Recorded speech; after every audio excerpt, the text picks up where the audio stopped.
लोगों को भेद नहीं पता। किताबों में फोटो देख ली, कबीर मंसूर में फोटो बना रखी है, सवा हाथ ऊपर वो सूर्य सा बना दिया, उसका भेद भी नहीं समझ पाए वो क्या है, उसका भेद भी नहीं समझ पाए, और गिन के हिसाब लगा के बता दिया सवा हाथ ऊपर। कुछ नहीं है सवा हाथ, धक्के हैं सवा हाथ ऊपर, क्योंकि तेरा साईं तुझ में है। तू सवा हाथ ऊपर बैठा है क्या?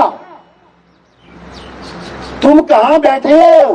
तुम्हें वो जगह पता करनी है गुरु से केवल, कि गुरुजी मैं कहां हूं, मुझे मेरा निज स्थान बता दो, मैं कहां पे हूं, बस वहीं पे रमण करना है, उसी में रम जाना है। क्योंकि तेरा साईं तुझ में है, तेरी काया में नहीं, तुझ में। अपने अंदर खोज। और तुम्हारा क्या स्वरूप है? आत्म स्वरूप। अपने आत्म स्वरूप में खोज, 100% परमात्मा मिलेगा। लेकिन अपने आत्म स्वरूप से हल्का सा भी आगे पीछे ऊपर नीचे कहीं भी हो गया तो निशाना नहीं लगेगा। तो साहिब कह रहे निशाना कोई मारे संत सुजान। और निशाना किसमें मारना है? खुद में, खुद में, किसी और का नहीं निशाना लगाना है। उदाहरण बता रहे हैं, कह रहे जैसे स्वान कांच मंदिर में, अरे भरमते भूख मरे हो, और कहे कबीर नलनी के सुगना तो हे कौन पकड़े हो। अब कुत्ता शीशे के सामने खड़ा है, अब उसका निशाना कहां जा रहा है? शीशे के अंदर। जब तक खुद से जुदा है तब तक भौंकेगा। और कोई गुरु मिल गया, उसने कहा तू अपना ध्यान धर, अब वही ध्यान उसने यू टर्न में ले लिया, यानी उसने अपने स्वरूप को जान लिया। अब वो क्या समझ रहा है? ये तो मेरा ही प्रतिबिंब है यार, मैं क्यों भौंकूं। यानी जब उसने खुद के अंदर रमण कर लिया, किसी की जरूरत नहीं है।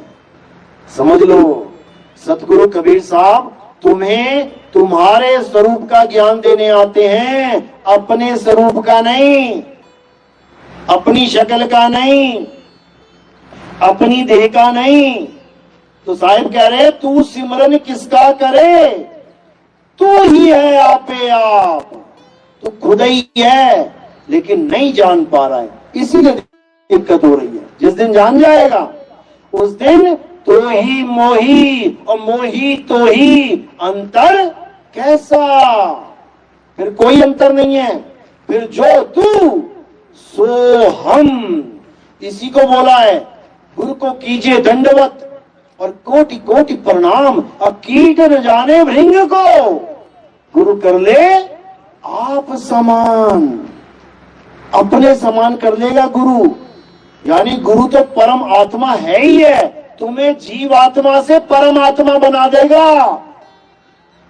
समझ लो, गंगा नदी को समुंदर बना देगा, बस तू गिर तो सही अपने में। इसी को समझना है। तो साहिब समझाते समझाते चले गए, लेकिन ये अज्ञानी जीव समझ नहीं पाया। कहते आदि नाम हम भाग सुनाया, और ये मूर्ख जीव समझ नहीं पाया।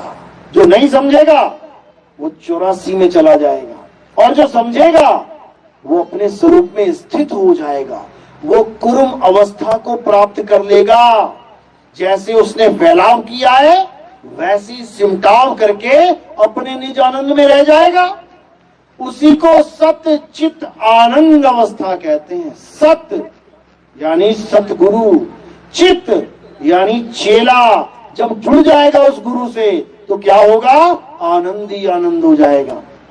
तो कह रहे जिस मरने से जग डरे मेरे मन आनंद, और मरने पर ही पाइए पूर्ण परमानंद। यानी गुरु तुम्हें ऐसा भेद बता देगा कि तुम इस काया में रहते रहते विदेही का ज्ञान प्राप्त कर लोगे, इस शरीर में रहते रहते आत्मा का ज्ञान प्राप्त कर लोगे। अब जैसे ही अंत समय आएगा क्या करना है? केले के छिलके की तरह इस आत्मा को इस शरीर को फेंक देना है, और इस आत्मा में रमण कर लेना है, अपने स्वरूप में रमण कर लेना है। बस इतना सा काम है। इसी को बोला है सोई गुरु पूरा कहावे दो अक्षर का भेद बतावे, एक छुड़ावे एक लखावे। ये 52 अक्षर से ही निर्मित काया है, ये 52 का ही खेल है सारा, ये सारा संसार 52 का खेल है। इससे छुड़ा के अपने असली स्वरूप में रमण करवा दे, बिल्कुल सिंपल। लेकिन ये तब समझ में आता है जब आपके जीवन में कोई सतगुरु आता है। सतगुरु एक तो परमात्मा का पर्यायवाची है सतगुरु, और एक होता है सदगुरु। सत और सद, इन दोनों में जमीन आसमान का अंतर होता है।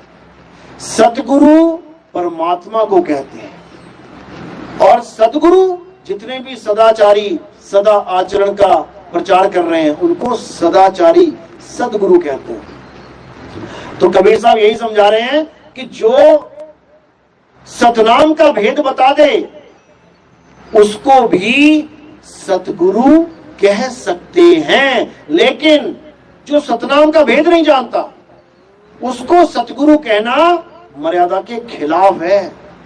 उसको गुरु कह दो, सदगुरु कह दो, सतगुरु नहीं कह सकते क्योंकि सतनाम नहीं जानता वो। तो साहिब कह रहे हैं सतगुरु सोई सतनाम बतावे, और बाकी गुरु कोई काम न आवे। सतगुरु वो है जो तुम्हें सतनाम का भेद बता दे। गुरु जी के पास जाके पूछना होता है, गुरु जी सतनाम क्या होता है? सतनाम यानी सच्चा नाम। गुरु जी सच्चा नाम क्या है? ना कि गुरु तुम्हें जपवाएगा सतनाम सतनाम सतनाम सतनाम। जपना नहीं है सतनाम सतनाम, क्योंकि सतनाम कोई जाप नहीं है। सतनाम क्या है? हमारा स्वरूप ही सतनाम है। तो साहिब समझा रहे हैं वाणी में, अरे सत्य नाम कोई नाम नहीं कि तुम उसे जपोगे। सतगुरु सतनाम जपना नहीं है। अरे सत्य नाम कोई नाम नहीं, ये है आपन रूप। और जो जाने इस भेद को पावे आप स्वरूप, वो अपने सत्य स्वरूप को जान लेगा जो इस भेद को प्राप्त कर लेगा। तो सतनाम क्या है? सतनाम हमारा सार स्वरूप है। कबीर सागर की पहली लाइन पढ़ो, क्या है? कहते सत्य नाम है सार, बूझो संत विवेक करी, उतरो भवजल पार। सतगुरु का उपदेश यही। कह रहे सतनाम सतनाम जपने मत लग जाना कि तुम मंत्र विज्ञानी बन जाओ, जपी बन जाओ। जपना तो कुछ है ही नहीं। नाम है जप में, नाम है तप में, और ना एकांत निवास में। और वो को कहां ढूंढे रे बंदे, मैं तो तेरे पास में। पास में, जैसे ये बोतल है मेरे पास में, 1.25 हाथ ऊपर नहीं है, पास में, मेरे अंग के संग है। इतना पास है गुरु। लेकिन अज्ञानी जीव नहीं समझ पाते। नहीं प्राण में, कोई कहे तेरी सांसों में रमा हुआ है कबीर, प्राणों का योग दे दे, सांसों का अजपा जाप दे दे, झूठा गुरु है। कहते नहीं प्राण में और नहीं पिंड में और ना ब्रह्मांड आकाश में, कि वो ऊपर परमात्मा है आकाश में, वहां पर भी नहीं है। और वो को कहा ढूंढे रे बंदे, मैं तो तेरे पास में, बिल्कुल पास में है वो। 1.25 हाथ, 5 हाथ, 10 हाथ। वो रामपाल जी महाराज कहता 16 संख्य योजन ऊपर बैठा हुआ है, बताओ। और परमात्मा कह रहा है मैं तेरे पास में हूं।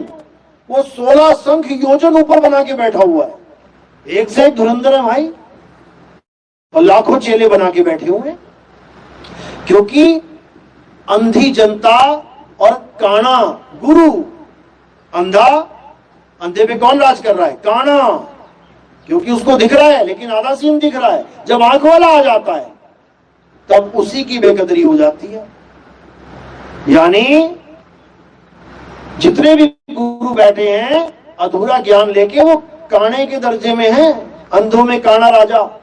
लेकिन जब 2 आंख वाला आ जाता है तो ये भागे भागे फिरते हैं, स्टेजों से उतर उतर के भागते हैं फिर, क्योंकि इनके पास कोई जवाब नहीं होता। और अगर कोई चेला इनसे सवाल पूछ ले तो भरे मंडप से निकाल देंगे, भरी मंडली से। देखो बैठे हुए हैं शर्मा जी, इन्होंने सवाल पूछ लिया रांझड़ी में और गुरुजी ने पूरी महफिल में से निकाल दिया, निकालो इसे बाहर। अरे भाई तुम्हारे पास जवाब नहीं है सीधे का, तो हमें कुछ नहीं पता। लेकिन नहीं,